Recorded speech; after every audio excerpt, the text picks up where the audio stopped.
of flight on a small scale. But there's a lot to do before takeoff. These miniature planes usually come in kits that can take dozens of hours to piece together. But of course, that's just part of the fun. Wood model planes are part of aviation history. The first real flying machines were made of wood, and soon after their invention, people began building miniature wood replicas in kit form.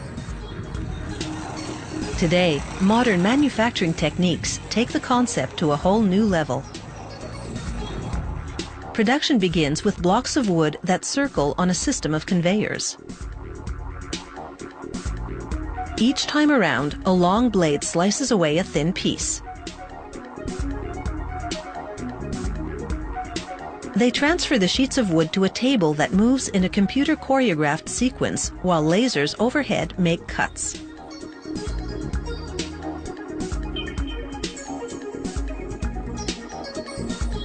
This computerized system produces parts that will fit together perfectly, no matter how intricate the design.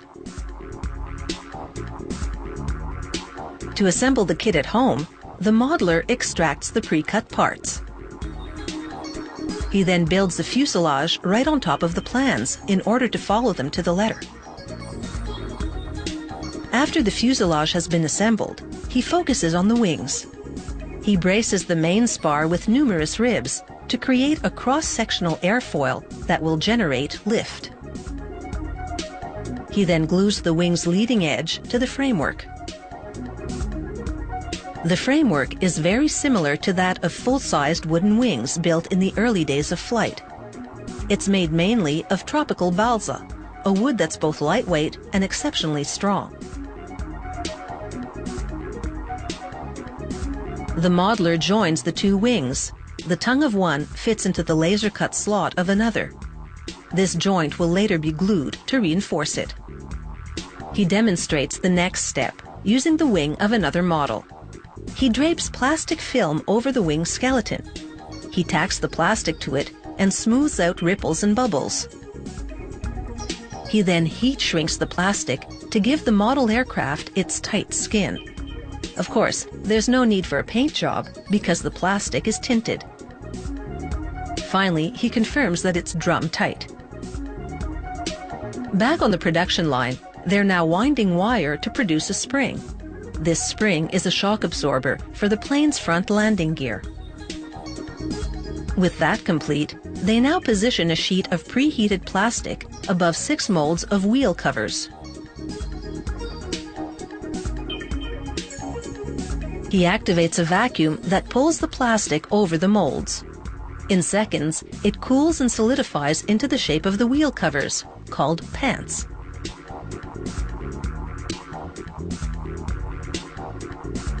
With the wheel pants assembled to the craft, the modeler now installs the 2-stroke alcohol-burning engine in the front compartment.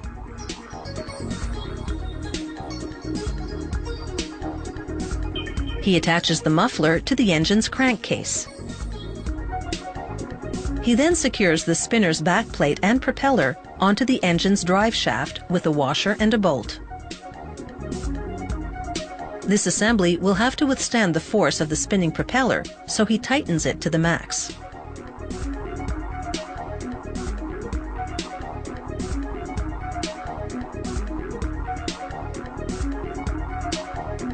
This model plane is now ready for flight.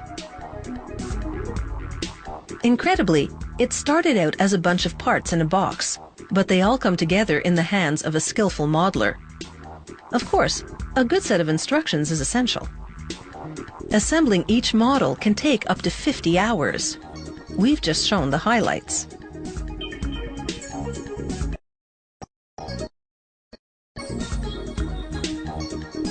The payoff comes when the operator manipulates the transmitter joystick and the parts of the plane move right on cue. From fighter planes and biplanes to civilian aircraft and extreme aerobatic machines, when it comes to these historical replicas, the sky really is the limit.